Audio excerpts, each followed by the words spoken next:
Hello, everyone. Welcome back to the Grace and Hope Consulting podcast. I'm your host, the founder of Grace and Hope Consulting. I'm Shua Allegra, and we are here empowering people to achieve mental and emotional wellness, reach their full potential, and live fulfilling lives.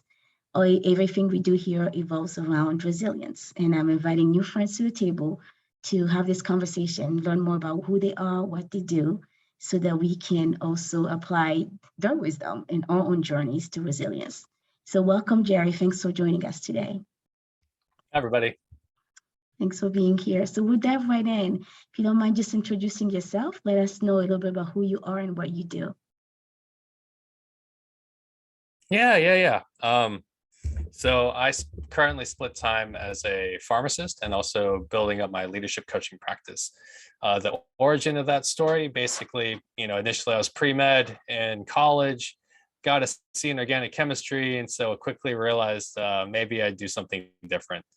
I said, well, I still want to do healthcare.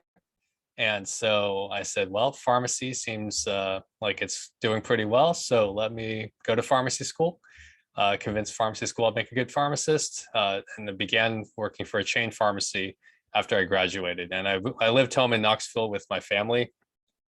And part of the reason I took the job was that my mom didn't want me to have some of the employment struggles that my dad did growing up.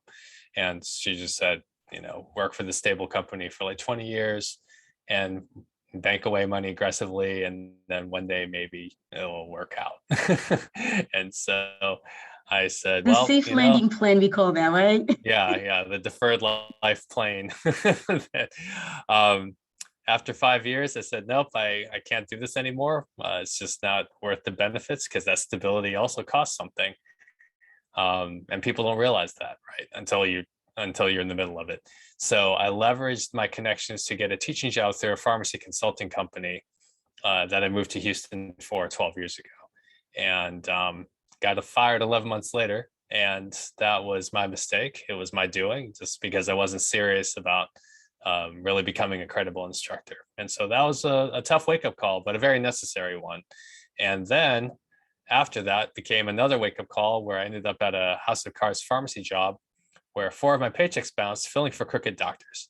So I was jeopardizing my license and I wasn't even getting paid for it. And so now I'm having to fill more crooked scripts to make up for the checks that he had, not paid me properly. And so it was just a really, really bad cycle. And thankfully, my friends got me out of that job and got me on with another company that was more legitimate, but money was tight. They couldn't pay me more than 8 hours a week. And so next thing I know, I'm moving to Austin temporarily, working for them out there to get more hours. And I have no idea what my life is going to look like at this point. So from there, that summer was key because I was asked to help with a leadership seminar through a pharmacy nonprofit that some of my friends run. And so teaching leadership kind of unlocked some changes in thinking around leadership for me. And so before, I always thought leadership was untouchable, like I just would never be able to do it. And then now I kind of asked myself, well, what if I could be a good leader? And so, you know, part of the resilience journey, I'm sure as people have picked up on, is just like, I got to pay my bills. Sometimes that's all you need for resilience. It's just like, if I don't know where my next paycheck is coming from, I got to go chase after it. But now, right, I was at a point where I just said, you know what, maybe I can alter my career path a little bit, especially if I decide to take on these challenges of leadership. And so when a full-time manager position in Houston opened up that fall, I said, yep, want to come home, want to take on these leadership challenges, can't stay scared, can't stay safe. So I come home, or to Houston, ready to, I thought my life would stabilize at that point, and it didn't, because the next year I was written up for not, disciplining or firing bad technicians. And so, more humble pie. And the company had their funding pulled right as my probation period ended. And so the only reason I even got an interview with my next company was that I had leadership. So, I sell people all the time. Leadership saved my career. But the jobs, would only last like 1 or 2 years, even though I had more options. And so about 5 years ago, when my previous employer went under, I said, well, I'm tired of chasing scripts and tired of fighting insurance companies, but I love people development. what if I tried to make a career as a coach and a facilitator, but still very scared of failing rejection. It was still an occasional hobby more than an actual career pivot. And then the pandemic hit, and I said, okay, how much longer am I going to put this off? So, yeah, I filed the LLC, got all that up, and yeah, I'm still splitting time, as people can see on the video. I'm still at my day job, hustling and keeping that going while I build up my leadership coaching practice. So kind of in the middle of it now, but meeting a lot of great people along the way. Yeah, wow, wow, what a story. And I have to say, I just admire your transparency. And that's a key point for leadership. Often leaders think they have to be always up high here with no failures, no, have it all together, have it all figured out. And that's what makes us leaders. I don't think so. Leaders are just like you. It's, admitting when we're wrong and admitting where sometimes it's never no doing, but something didn't go right. And then we kind of, pay or live with the consequences, right? And then it's from there finding ways to reinvent ourselves, after those, quote unquote pitfalls per se. And so it's just beautiful to hear that you not only you're transparent, but also you didn't give up. It's like it was, and I'm sure you did share about it's about the paycheck, but I am sure there's more than just the paycheck. It was that you have that drive for more, right? Because you're meant for more, so you're pushing for that more. Whatever more is, in the this stage and next stage and next stage of life. So thanks you for sharing that. And if I can go back a little bit, and kind of dig back with all the changes, maybe not changes. You stay in the pharmacy for quite some years here, but for every pharmacy job that didn't work, have you ever thought, well, maybe I could just do something different, totally different, and just give up this pharmacy? I know, again, it's license, is all the time and money that you invested into the degree, right?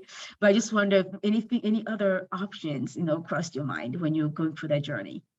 Yeah, well, here's a section that I've shared a lot about, because people don't realize just how close I was to quitting 10 years ago, actually. Like, the pharmacy market got very saturated around the time that I moved to Houston. Like, a lot more schools opened up, so the jobs that were very plentiful when I graduated 17 years ago started to get filled. And coming to a city like Houston, which already has 2 local pharmacy schools, the market is very saturated. And so, yeah, when I was looking for work 10 years ago and I wasn't getting any responses, I was, putting resumes everywhere and nothing. And I actually have applied for Teach for America, because I was like, well, I don't have a pharmacy job lined up. I guess I better find something to pay my bills. And so, I initially was set to get to the second round of interviews until the QVL job that my friends had lined up for me had panned out. And yeah, 2014 happened again, right? There's just not a lot. I thought I was going to become a pharmacy tech instructor at a for-profit university. There's just, or even now, right? If I need to, I may, spend all my hours doing private tutoring, which is actually how I paid most of my expenses the first year I was in business. I didn't have enough coaching business to cover even the baseline of expenses and overhead. So yeah, there's been plenty of moments where, if you take a closer look, yeah, there's a lot of close calls as to me not, being a pharmacist anymore.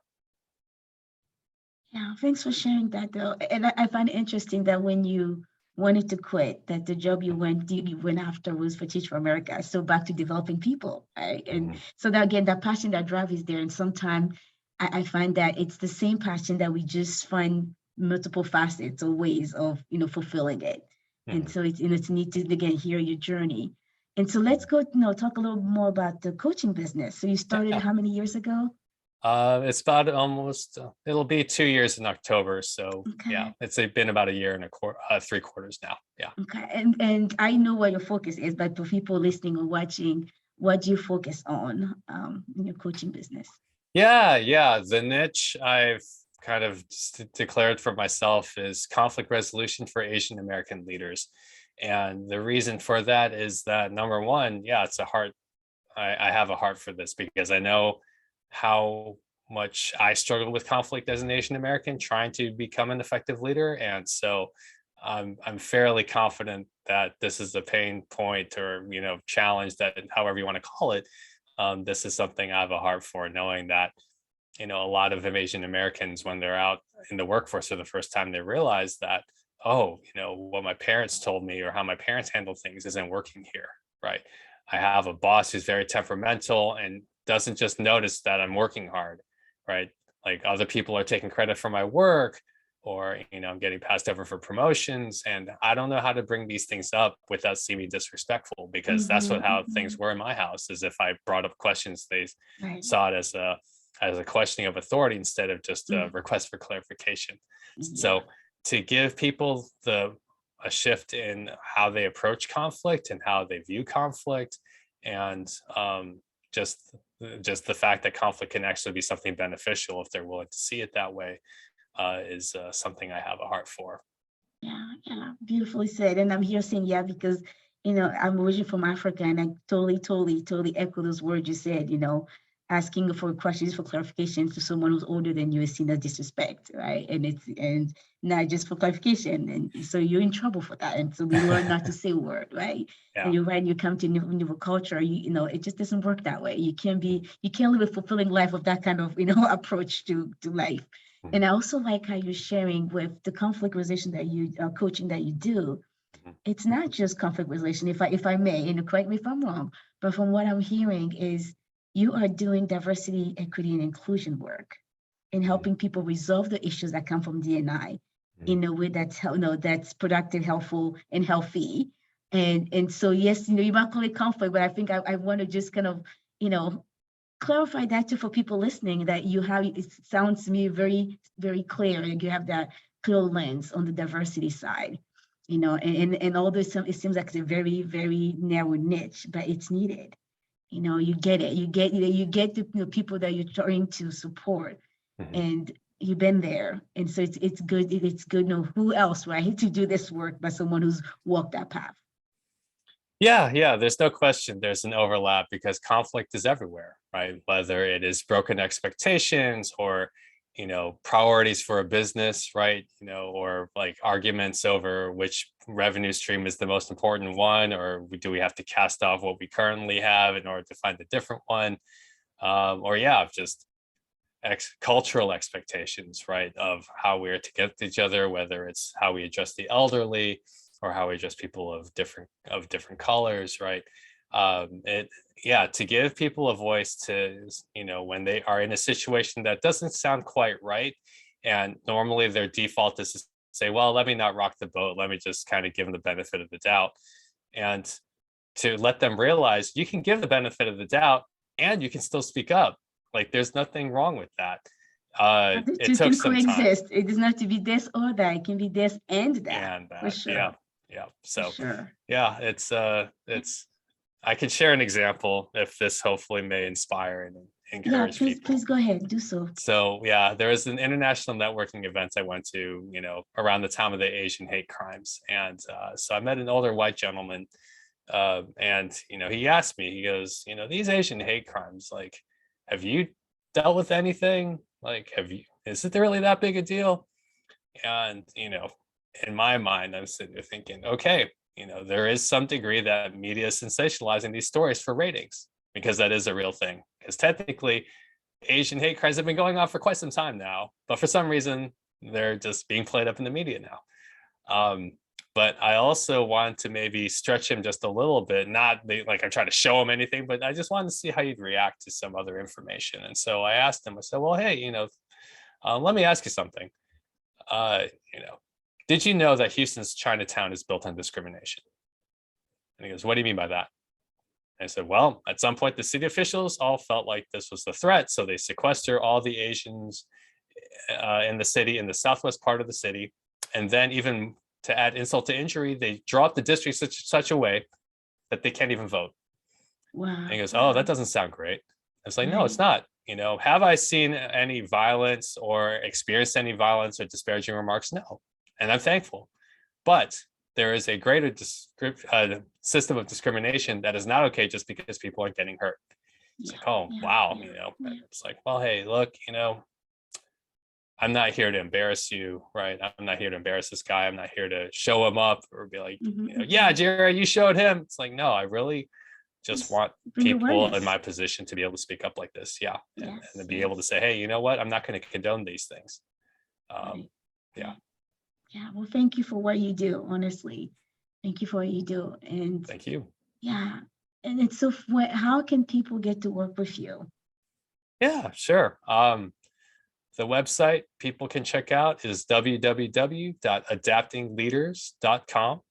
And the bonus that's free, you can download this for free with an email address. Go to www.adaptingleaders.com/guide. I go through a 5-step framework of how to navigate difficult conversations. So feel free to check those out, see what you think. Awesome. That sounds like a great resource. Yeah. Any other ways or anything else you want to add? Any other ways for people to connect with you? Yeah, they can find me on LinkedIn. We can provide those links in the show notes and such like that. Yeah, but yeah, I mean, find me on LinkedIn, check out the website. You can schedule a complimentary 30-minute call. Tell me your story, tell me a situation you're working on, you want help with, or just check out the free blog where I share, summaries of interesting leadership literature and other life hacks and things like that. Well, thank you, Jerry. Thank you for what you do. Thanks for being here, and thanks for making a difference. Thank you. And for everyone listening or watching, we're going to post the links to that he mentioned so you can follow him. And thanks for being a resource for everyone. Absolutely. Be well.